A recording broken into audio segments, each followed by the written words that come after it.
네, 안녕하세요. 차트 선생입니다. 자, 지금 테슬라 주가가 추가적으로 하락이 나오고 있는데요. 일단 9% 하락 나오고 있습니다. 일단 제가 어제도 말씀드렸지만 미국 시장 지금 구간에서 우리가 함부로 들어가선 절대 안 된다라고 말씀을 드렸고, 일단 현재 구간 자체는 요거 치우면 그 밑에 구간 있죠. 216달러. 여기 위치가 되어 있는데 여기 지지선인데 여기 깨지면은 사실 추가적인 하락이 더 나올 수가 있거든요. 그래서 일단 제가 보고 있는 건 이 테슬라가 밑에서 올라온 추세가 있어요. 이 추세가 돼 있는 구간이 한 180달러 되거든요. 야, 180달러까지 빠진다라는 거야. 충분히 밀릴 수 있을 것 같아요. 일단 제가 어제 구간에서 테슬라 단기적으로 반등 나올 거니까 걱정하지 말라라고 과거에 말씀을 드렸고 상승 나왔죠. 그리고 추세적인 하락이 나왔고 추세 지지선 자리가 183달러 이 정도요. 뭐 200달러가 라운드 피겨로 역할을 좀 할 수 있겠지만 사실 그렇다고 해도 추가적인 하락이 또 열려 있죠.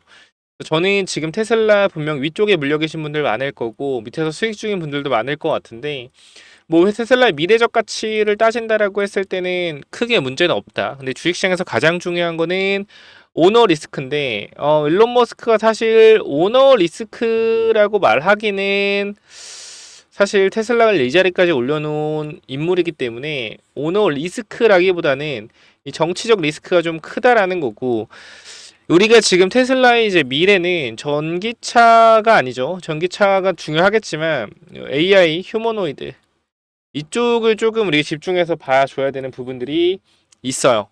그쵸? 지금 테슬라도 관세 분매랑 차량당 생산단가 600만 원 오른다라는 내용이 있는데 사실 지금 테슬라가 600만 원 오르면 팔릴지 안 팔릴지 모르겠어요. 지금 테슬라의 가장 큰 문제는요. 기술력이 아니에요.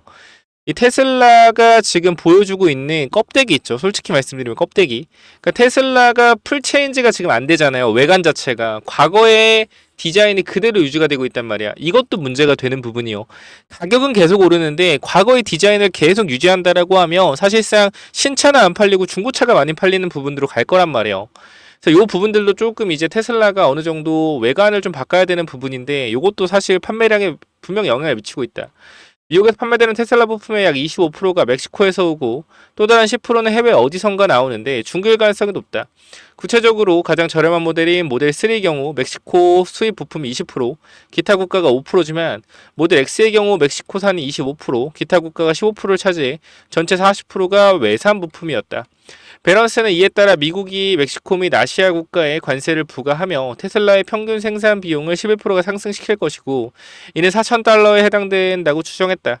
그러면서 부품가 상승이 소비자에게 전가가 될 경우 미국에서 테슬라 차량 가격은 약 9% 상승해 약 49,000달러가 정도가 될 것이라며 테슬라가 차량 가격을 높이지 않을 경우 연간 30억 달러의 추가 비용을 부담하게 될 것이다. 뭐요? 영업이익에 대한 하락이죠. 이러한 전체적인 부분들이 테슬라의 지수도 끌어내리고 있다는 거예요. 사실상 지금 트럼프 측근이고 트럼프에 대한 시비가 반발되고 있는 상황에서의 테슬라의 주가 흐름은 좋지 않을 수가 있다는 거죠. 그럼 이게 결과적으로 언제 좀 괜찮아지겠냐라는 관점은 계속 말씀드리지만 200달러가 깨질 때 투매가 나올 거예요. 지금 테슬라를 믿고 신뢰하는 분들은 테슬라에 대한 투매에 대한 부분들은 생각을 안 하고 있을 겁니다. 그런데 테슬라가 200달러가 만약 깨진다라고 했을 땐 아마 제가 봤을 때는 아주 강한 매도 물량이 출회될 가능성이 굉장히 높다라고 생각합니다. 과거에 테슬라가 이렇게 주가가 급격하게 하락했을 때 다들 100달러가 저점이었으나 이 구간이 무너질 거라고 다들 얘기를 했죠. 그렇죠? 근데 어떻게 됐어요? 반등이 나왔어요. 지금 구간도 마찬가지. 주가가 하락을 하면서 이 구간은 지키겠지라고 하는 부분들이 있을 텐데 마찬가지 이베이 183달러도 안전한 건 아닙니다. 결과적으로 추세가 한번 하락했을 때 보면 고점 대비해서 400달러에서 과거에도 몇 프로 빠졌어요? 마이너스 75%가 하락했습니다. 지금 이 고점 대비 마이너스 75%라고 하면 이 주가의 하락하는 위치는 어디가 돼요? 바로 이 구간. 얼마입니까? 120달러가 됩니다. 그러면은 최악의 경우 140달러까지도 우리가 열어봐야 된다는 건데 이거는 추후에 지켜봐야겠죠. 중요한 건 지금 테슬라가 시간에서 10% 빠지고 있다라는 거고 지금 여러분들은 아무것도 할 수가 없다라는 거예요. 그럼 내가 지금 여기서 테슬라를 어떻게 해야 되냐? 팔아야 되냐 지금이라도? 아니면 지금 내가 어떻게 해야 되냐? 저는 개인적으로 지금 일단은 팔기 너무 늦었다라고 생각을 해요. 왜냐면 이미 쌍바닥을 확인한 지점까지 왔고 이 기술적 반등 구간에 분명히 대응을 안 했을 거란 말이죠. 지금 테슬라가 전체적인 고점 대비해서 내려오는 하락 각도를 보게 됐을 때 하락 각도가 가파라지고 있죠. 하락 각도가 가파라지고 있다라는 것은 결과적으로 하락에 대한 낙폭이 강하게 가속화된다라는 거고, 하락에 대한 낙폭이 가속화된다라고 했을 때 결과적으로 밑에 구간에서부터 주가가 다시 한번 반등을 한다라고 하면 추세의 저점 구간에서 반등을 할 가능성이 있는데, 이 부분은 사실상 굉장히 미치예요. 굉장히 그래서 이게 지금 중요한 쌍바닥이잖아요. 여기가 사실상 쌍바닥도 아니죠. 쓰리바닥이죠. 한 번, 두 번, 세 번. 쓰리바닥을 깼었을 때 오는 충격은 더 커질 것 같아요. 그리고 사실 지금 구간에서 개인 투자자가 투매가 안 나오고 있는데, 지금 보면은 거래량이 터지면서 주가가 빠지고 있죠. 이쪽 구간에서. 그죠? 그럼 이거는 거래량이 터지면서 주가가 빠지고 꼬리가 달리지 않고 종가까지 주가가 밀렸다라는 건 매도세가 매도세를 집어 삼켰다라는 거예요. 그럼 이 강력한 이렇게 매도세를 보여준 애들이라고 하면 개인 투자자가 아니겠죠. 헤지펀드 물량, 사모펀드 물량들이 쏟아지는 거란 말이에요.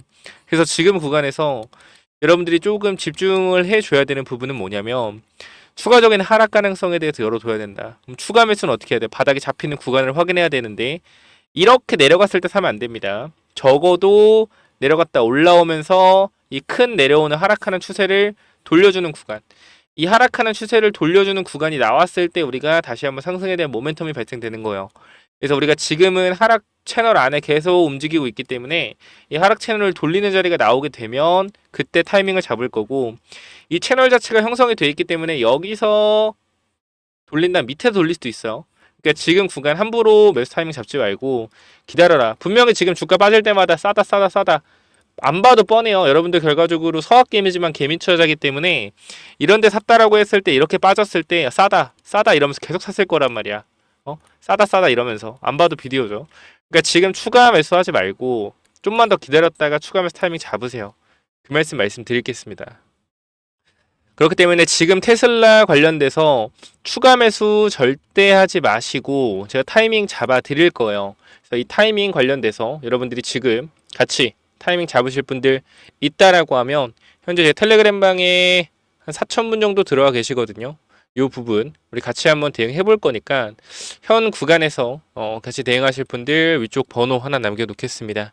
몇 번이요? 010-9201-6329. 제가 어제 미국 증시 분명히 말씀드렸죠. 아직 폭락 끝난 거 아니다. 자, 어제 구간 좀 보면 어제 영상을 찍어드렸는데 오늘 아침에 브리핑을 좀 많이 해서 좀 내용이 많아요. 제가 어제도 말씀드렸습니다. 미국 증시 뭐한다? 지금 사면 깡통된다 라고 분명히 말씀드렸죠. 그렇기 때문에 지금 구간 조금만 더 기다려 보시고 반등에 대한 타이밍 섣부르게 잡지 마세요. 제가 타이밍 잡아 드릴 거니까 010-9201-6329.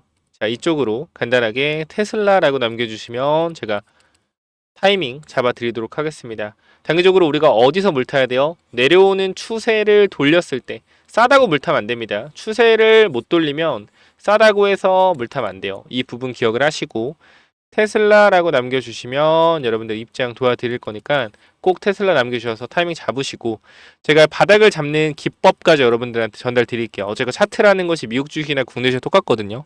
제가 이 기법까지 남겨드리고 마무리할게요. 이 기법은 또 뭐냐면은, 자, 이 기법이 뭐냐면요, 단기적으로 제가 이렇게 좀 만들어 왔는데, 제가 이 종목을 발굴하는 거를 이런 식으로 발굴한다라는 걸 좀 말씀을 드리는 거고, 요거는 내려서 읽어보시면 될 것 같고요. 자, 요 부분을 좀 말씀을 드리도록 하겠습니다. 자, 이쪽을 좀 당겨서 확인을 해보면은, 자, 이쪽에 제가 이 주식을 하는 데 있어서 가장 좀 중요하게 봐야 되는 부분들을 간단하게 정리를 좀 해놨습니다.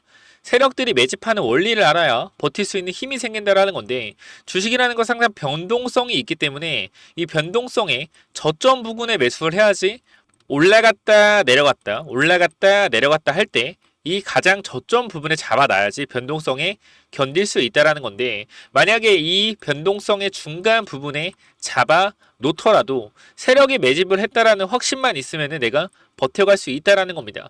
자, 모든 주식에는 세력이 존재하고 그 세력은 개인일 수도 있고 외국인일 수도 있고 기관일 수도 있죠. 결과적으로 물량을 많이 가진 놈들이 보다 우리가 말하는 세력이라고 하는 존재들이다. 자, 그리고 주식은요 항상 선반영이다라는 거 우리가 인지를 하셔야 된다. 왜냐면은 에코프로 한번 보자고요. 에코프로 주가가 10만원에서 150만원 갔다 어디까지 빠졌죠? 40만원까지 빠졌죠. 그래가지고 뭐요? 아, 선반영이었구나. 이거를 시간이 지나야만 알 수 있는 거죠. 그 주식은 기대감이고 그 기대감이 결국 어디까지 반영될지를 정확하게 캐치해야 주가의 상승폭을 어느 정도 예상할 수가 있다. 거래량은 힘이다. 세력들이 사용한 돈의 힘을 보고 이 세력들이 얼마나 강한 놈인지 확인해야 한다. 바닥에서 터지는 거래량들을 확인해야 되고 고점에서 터지는 거래량, 고점에서 거래량이 터지면서 내려온다 보다 고점 신호다라는 것을 파악을 해야 된다는 겁니다. 그리고 우리가 에코프로 때를 보면 아시겠지만 계속 올라가는 종목을 계속 가겠지라고 욕심을 내다 보면 어떻게 된다? 수익을 챙기지 못하기 때문에 언제나 욕심은 독이 된다. 그렇기 때문에 항상 수익을 챙겨줄 때 어느 정도 분할 매도를 해야 된다라는 거 말씀을 드리고요. 그 다음 또 가장 중요한 부분 좀 몇 개를 말씀드릴 건데 심리가 중요한 이유예요. 내가 사면 빠지고 내가 팔면 오르는 이유 결국은 뭐다? 심리의 차이이다. 내가 사면 빠진다면 분할 매수로 매수해보자라는 겁니다. 이러한 것들 다 내용을 담아놨으니까 꼭 한번 체크해보시고요. 자, 내가 1000만원을 매수했을 때 그죠? 내가 사면 빠진다면 250만원만 사면 뭐예요? 빠지면은 추가로도 매수할 수 있다는 거죠. 내가 쫓겨가던 매매에서 내가 주도권을 가지고 이 주식을 흔들 수가 있다. 내 마음대로 추가 매수를 할 수 있다는 거죠. 항상 추가 매수할 때 고민을 하잖아요. 그런 부분이 뭐한다? 없어질 수 있다는 거고 반드시 우리는 뭐 해야 돼요? 3분의 1 내지 2분의 1 올라갈 때 매도해야 된다. 뭐 할 때? 어디서 매도해야 될지 고민될 때요. 종목에 대한 확신이 없기 때문에 그죠? 욕심을 내려놓고 수익을 챙겨야 된다. 내가 고민하는 순간에 결과적으로 이러한 모든 것들이 내가 고민한다는 것이 뭐요? 공부 자체가 덜 됐다라는 반증이고 항상 기업을 분석하고 대략적인 목표가를 정해서 매도 타점을 분할 매도로 잡아놓자. 영원하게 상승하는 종목은 없습니다. 우리 국장에는 항상 강하게 오르면은 조정이 강하게 나와요. 올라갔을 때 수익을 챙겨가야 우리가 뭐한다? 확실한 매매를 할 수 있다라는 거고 결과적으로 이러한 부분들, 이러한 종목들을 잡는 방법들, 이러한 부분들 여러분들한테 이 심리를 다스리고 우리가 이 기법 그죠? 어떻게 종목을 선정해 가고 어떤 심리를 가지고 있어야 되는지 이런 기법들을 제가 드릴 거니까 꼭 한번 참고해 보시고요. 결과적으로 종목을 고르는 방법은요. 간단합니다. 간단해요. 이러한 실적이 좋은 종목들, 그죠? 실적이 좋고 바닥에서 매집이 들어오는 이러한 종목들 제가 밑에도 많이 있는데 일단 좀 시간이 없기 때문에 간단하게만 말씀을 드릴게요. 이러한 종목을 찾는 법 검색기로 찾으면 되는데 혹시나 이런 검색기가 없다. 기본적인 거거든요. 기본적인 거. 결과적으로 우리가 차트를 모두 다 돌려볼 수가 없기 때문에 제가 말씀드리는 이러한 기법에 맞는 종목들을 찾아내기 위해서는 검색기가 필요하다. 그렇기 때문에 여러분들이 이런 검색기 필요하다고 하시면은 제가 모든 내용을 공유하고 있으니까 필요하신 분들은 이쪽에 010-9201-6329 이쪽 문자로 기법 또는 히든이라고 그죠? 딱 두 글자씩만 남겨주시면 될 것 같습니다. 그죠? 제가 이러한 종목들도 결과적으로 히든 종목도 준비하고 있기 때문에 기법 또는 히든이라고 010-9201-6329 이쪽으로 남겨주시면은 제가 보내드릴 테니까 당연히 무료로 보내드립니다. 그렇기 때문에 기법 또는 히든 남겨주시면은 요 자료들 전부 다 공유를 드릴 테니까 꼭 받아가시면 좋을 것 같습니다. 자, 여기까지 하고 마무리하도록 하겠습니다. 감사합니다.